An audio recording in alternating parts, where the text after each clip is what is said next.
Hello students. आज हम अपने एग्ज़ाम की तैयारी आगे बढ़ाते हैं और जो हमने प्रोबेबिलिटी के कुछ क्वेश्चन किए थे, लगभग 8 क्वेश्चन हमने कर लिए थे एमसीक्यू, तो हम उससे आगे आज करते हैं।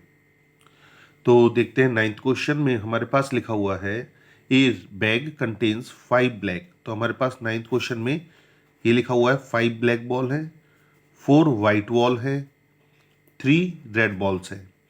If A ball is selected at random, अगर हमने इनमें से सिर्फ एक बॉल सेलेक्ट की है, the probability that it is a black और अ रेड, तो हमें क्या निकालना है, या तो वो ब्लैक हो या फिर वो क्या हो, रेड हो।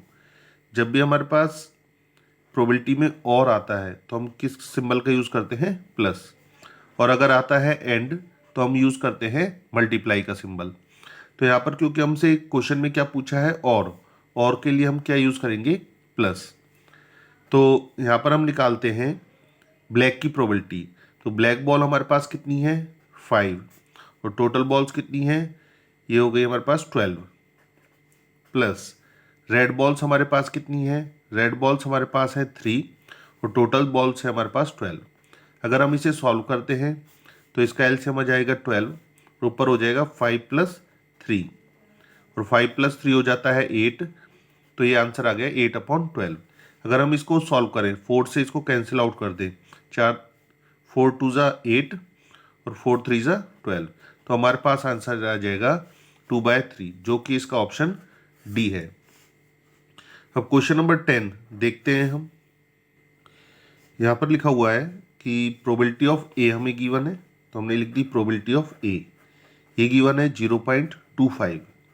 प्रोबेबिलिटी ऑफ बी हमारे पास गिवन है 0.50, और लिखा हुआ है the probability of both happening together, एक साथ होने की प्रोबेबिलिटी। एक साथ होने की प्रोबेबिलिटी को कहते हैं हम इंटरसेक्शन, और ये हमारे पास गिवन है 0.14। हमें क्या निकालना है, probability of both A and B not happening, दोनों के नहीं होने की। तो हम क्या करेंगे, यहाँ पर हम निकालेंगे probability of A union B, दोनों के नहीं होने की। तो हमें ये निकालना है, और इसे निकालने के लिए फॉर्मूला क्या बनता है हमारे पास, फॉर्मूला होता है 1 minus probability of A union B. 1 minus, अब ये वाला फॉर्मूला तुम्हें याद होगा, probability of A union B का क्या फॉर्मूला होता है, ये होता है probability of A plus probability of B minus probability of A intersection B. तो ये आ जाएगा 1 माइनस प्रोबेबिलिटी ऑफ ए हमारे पास है 0.25, प्रोबेबिलिटी ऑफ बी हमारे पास है 0.50, और ए इंटरसेक्शन बी हमारे पास है 0.14। इन दोनों को सॉल्व कर लेते हैं, तो ये आ जाएगा, इन प्लस करेंगे तो 0.75 माइनस 0.14। अगर हम 0.75 में से 0.14 माइनस करते हैं तो हमारे पास आ जाएगा 0.61, और 1 में से अगर 0.61 माइनस करते हैं तो हमारे पास आंसर हमारे पास आ जाएगा 0.39, जो कि हमारे पास ऑप्शन ए है। इधर देखिए, जो ये क्वेश्चन नंबर 11 है, ये बहुत ही ज़्यादा आसान है। क्या कहते हैं, 2 डाइस आर थ्रोन साइमल्टेनियसली। अगर हम 2 डाई थ्रो करते हैं तो जो टोटल आउटकम्स आते हैं, ये आते हैं हमारे पास 36। The probability of getting a pair of 6, सिर्फ एक ही पेयर चाहिए 6 का एक पेयर मतलब इस तरह से होता है, पेयर मतलब जोड़ा, 6,6, ये तो सिर्फ एक ही बार आता है ना, और टोटल आउटकम कितने हैं हमारे पास, 36। तो ये बहुत ही ज़्यादा सिंपल क्वेश्चन था ये। अब हम करते हैं क्वेश्चन नंबर 12। क्वेश्चन नंबर 12 में हमारे पास लिखा हुआ है 9 बॉल्स हैं, जिसमें से हमारे पास 2 are red, 3 blue and 4 are black in colour. अब इस क्वेश्चन में कहा गया है 3 balls are drawn at random, 3 balls निकाली गई हैं, the probability that they are of the same colour. जो हमने 3 बॉल निकाली हैं इसके अंदर से, 3 बॉल किस तरह से निकालेंगे, तो 3 बॉल निकालते हैं 9C3, 9 में से 3। अब ये कह रहे हैं ये तीनों की तीनों सेम कलर की हो, तो अगर हमें तीनों सेम कलर की करनी है तो रेड में तो 3 बॉल है ही नहीं, तो इसका मतलब इसमें से 3 सेम सेम कलर की बॉल आने का कोई चांस ही नहीं है। इसके बाद जो ब्लू बॉल है, इनमें से 3 बॉल लेनी है, तो 3 बॉल लेनी है, तो 3 ही बॉल है, 3 में से 3 बॉल हमने इस तरह से ले सकते हैं। इसी तरह से ब्लैक में से अगर हमें 3 बॉल लेनी है तो ब्लैक है 4, 4 में से हम 3 बॉल इस तरह से लेंगे। तो क्वेश्चन में ये कहा गया है कि वो तीनों की तीनों सेम कलर की हो, तो तीनों की तीनों सेम कलर की हैं, या तो वो होंगी ब्लैक या फिर होंगी वो ब्लू। तो हमारे पास यहाँ पर क्या आ रहा है, ऑप्शन आ रहा है और का, या तो होगा ये या फिर ये। तो और के लिए हम क्या यूज़ करते हैं, प्लस, और अगर एंड आता तो हम क्या यूज़ करते, मल्टीप्लाई। तो यहाँ पर प्रोबेबिलिटी निकालने के लिए क्या करेंगे हम, या तो हमारे पास होंगी ब्लू बॉल्स या फिर होंगी हमारे पास ब्लैक बॉल, और अपॉन में टोटल, टोटल हमारे पास दे रखा है 9C3। सॉल्व करते हैं, नीचे 3 लिखा हुआ है तो ऊपर 3 टर्म्स आएंगी, 3 2 1। नीचे 3 लिखा हुआ है तो इसकी भी 3 टर्म्स ही होंगी, प्लस नीचे 3 लिखा हुआ है तो ऊपर 3 टर्म्स होंगी। कैसे होंगी, पहले 4, एक माइनस किया, फिर एक माइनस, हो गई 3 टर्म्स। नीचे भी 3 टर्म्स होंगी 3 की। अच्छा, इसके बाद 9C3, 9C3 की हमारे पास 3 टर्म्स होंगी, 9 8 7, एक एक माइनस कर दिया, और 3 की 3 टर्म्स है 3 2 1। अब हम क्या करने वाले हैं, हम कैंसिल आउट करेंगे, क्योंकि सभी के डिनोमिनेटर में 3 इंटू 2 इंटू 1 है, तो हमने ये कैंसिल आउट कर दी। तो हमारे पास क्या बचना है, मल्टीप्लाई कर लेते हैं, 3 2 6, 4 3 12, 12 2 24, अपॉन, अगर इन तीनों को माइनस करें तो ये आ जाएगा 9 8 72, 72 7 ये हो जाएगा 504। प्लस कर लेते हैं तो आंसर आ जाएगा 30/502। इसे हम 6 से कैंसिल कर सकते हैं, 6 से अगर कैंसिल करेंगे तो 6 5 30, और 6 8 48, एंड ये हमारे पास कितना बचेगा, ये बचेगा 6 4 24। तो ये हमारे पास आंसर आ जाएगा इसका, जो कि ऑप्शन ए में गिवन है। क्वेश्चन नंबर 13 में हमारे पास लिखा हुआ है, a box contains 10 good articles plus 6 defective है। 1 item is drawn at random, एक आइटम हमने निकाला, सिर्फ एक ही निकाला है। The probability that it is either good और हैज़ डिफेक्ट। तो यहाँ पर भी हमारे पास किसका यूज़ किया गया है, और जब भी आता है तो हम लगाते हैं प्लस, और एंड आता तो हम क्या यूज़ करते हैं, मल्टीप्लाई। तो एक आइटम या तो वो गुड होगा या फिर क्या होगा, डिफेक्टिव। तो गुड आइटम की जो प्रोबेबिलिटी बनेगी वो बनेगी 10 अपॉन टोटल 16, और आया था तो हम क्या लगाएंगे, प्लस। या तो वो गुड होगा या फिर डिफेक्टिव, डिफेक्टिव होगा तो डिफेक्टिव की प्रोबेबिलिटी हो जाएगी 6 अपॉन टोटल, मतलब 16। सॉल्व करते हैं, एलसीएम दोनों का 16 है, ऊपर वैल्यूज ऐड हो जाएंगी 16, तो ये आंसर आ जाएगा हमारे पास 1, जो कि इसमें ऑप्शन ए है। अगर इसको सॉल्व करोगे तो इसका आंसर 1 आएगा, तो इसका जो ऑप्शन आएगा वो आएगा हमारे पास ए। क्वेश्चन नंबर 14 में हमारे पास लिखा हुआ है, ए बॉक्स कंटेन्स 6 नेल्स। एक बॉक्स में हमारे पास 6 नेल्स हैं और 10 नट्स हैं, तो ये हो गए हमारे पास, टोटल हो गए 16। Half of the nails and half of the nuts are rusted. तो इसमें से कुछ रस्टेड है, तो रस्टेड कितने हैं, हाफ, तो मतलब 3 नेल्स तो रस्टेड हैं और 5 नट्स भी रस्टेड है। तो यहाँ पर लिखा हुआ है, if 1 item is chosen at random, एक ही आइटम निकाला गया है, तो इट इज़ रस्टेड और इट इज़ नेल। तो यहाँ पर और आ रहा है, तो और में हमने क्या बताया था, प्लस। प्लस के साथ एक बात और याद रखनी है, अगर दोनों में कुछ कॉमन है तो हम सीधा सीधा यूनियन लगाएंगे। तो देखो इसमें क्या है, देखते हैं कि इट इज़ रस्टेड। तो सबसे पहले ये देखेंगे, ए का मतलब हो गया रस्टेड। रस्टेड हमारे पास कितने हैं, तो रस्टेड तो हमारे पास है आइटम 8। दूसरा कह रहे हैं ये नेल हो, अब ये देखना है, बी का मतलब हमने मान लिए नेल, इसका मतलब हो गया रस्ट वाले, इसका मतलब हो गया नेल। नेल कितने थे हमारे पास, टोटल 6।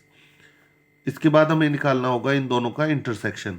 इंटरसेक्शन मतलब जो दोनों में हो, ऐसे नेल्स जो रस्टेड है, तो ऐसे कितने नेल्स है जो रस्टेड है, ये हो जाएंगे 3। अब इनकी तीनों की प्रोबेबिलिटी निकाल लेते हैं। प्रोबेबिलिटी ऑफ ए आएगा 8 अपॉन टोटल है 16, बी की प्रोबेबिलिटी आ जाएगी 6, टोटल है 16, और ए इंटरसेक्शन बी ये हमारे पास कितने हैं 3 और टोटल कितने हैं 16। तो फॉर्मूला क्या है हमारे पास यूनियन का, क्योंकि और आ रहा है, और का मतलब प्लस भी होता है और यूनियन, यूनियन जब लेते हैं अगर दोनों में कुछ चीज़ें कॉमन आ जाए तो ए यूनियन बी, ये हमारे पास फॉर्मूला बनेगा probability of A plus probability of B minus probability of A intersection B. तो प्रोबेबिलिटी ऑफ ए हमारे पास है 8/16, प्रोबेबिलिटी ऑफ बी हमारे पास है 6/16, और जो ए इंटरसेक्शन बी है ये हमारे पास है 3/16। एलसीएम सबका सेम है तो ऊपर वाली वैल्यूज ऐड और सब्ट्रैक्ट डायरेक्ट हो जाएंगी। तो यहाँ लिख देंगे हम 8 + 6 - 3, तो हो जाएगा 8 और 6 हो गए 14, 14 - 3 11/16। ये हमारे पास आंसर आ जाएगा जो कि आपका ऑप्शन है सी। क्वेश्चन नंबर 15 में हमारे पास लिखा हुआ है 3 faces of an ordinary dice. तो डाइस हमें पता है उसमें 6 फेस होते हैं, तो यहाँ पर हम बनाते हैं 6 फेस, 1 2 3 4 5, ये हमारे पास हो गए 6 फेस। तो यहाँ कहते हैं 3 faces of an ordinary dice are yellow. जो इसके 3 फेस हैं ये क्या है येलो है। 2 फेसेस आर रेड, 2 फेसेस क्या है रेड है, और एक क्या है ब्लू है। अब ये क्या कहते हैं कि जो डाई है उसको 3 बार रोल किया है, द प्रोबेबिलिटी दैट येलो, पहले पे तो कह रहे हैं येलो आना चाहिए, दूसरे पे क्या आना चाहिए रेड आना चाहिए, और तीसरे पे क्या आना चाहिए ब्लू। 3 बार थ्रो किया है तो पहली बार आना चाहिए yellow, red and blue. And use किया गया है, और मैंने बताया था अगर एंड यूज होता है तो हम क्या यूज करते हैं मल्टीप्लाई, और अगर आता है तो हम क्या यूज करते हैं प्लस। लेकिन अगर उसमें कुछ कॉमन है तो हम क्या यूज करेंगे यूनियन। अब देखो यहाँ पर पहले निकालना है येलो। येलो हमारे पास कितने हैं 1 2 3, येलो हमारे पास 3 है और टोटल हो गया 6। क्योंकि एंड आया था तो मल्टीप्लाई लगाया हमने। इसके बाद जो रेड है, रेड हमारे पास 2 है और टोटल दोबारा से कितने हैं 6। इसके बाद है ब्लू, ब्लू हमारे पास कितने हैं 1 और टोटल हमारे पास कितने हैं 6। इसे हम सॉल्व कर लेते हैं। ये हो जाएगा 3 2 = 6 और 2 1 = 2, तो आंसर आ जाएगा हमारे पास 1/36। क्वेश्चन नंबर 16 में लिखा हुआ है in rolling 2 fair 6 face dice, मतलब 2 डाई थ्रो करिए, सिंपल बात ये है। तो जब हम 2 डाई थ्रो करते हैं तो जो टोटल आउटकम्स आते हैं वो आते हैं 6 × 6 मतलब 36। इसके बाद लिख रखा है probability of getting a total 8 आना चाहिए। तो हमें ये देखना है कि जो ये टोटल 8 है वो किस किस का आता है। तो स्टार्ट करते हैं, सबसे बड़ा नंबर 6 में क्या प्लस करेंगे 2, 8 आ जाएगा। 6 से छोटा क्या होता है 5 में 8 प्लस करेंगे, 8 कैसे आएगा, क्या प्लस करें 3। 5 से छोटा हो गया 4 में क्या प्लस करेंगे 4 से छोटा हो गया 3 में क्या प्लस करें 5, 3 से छोटा हो गया 2 में क्या प्लस करें 6। तो सबसे बड़े नंबर तक हम पहुंच गए हैं।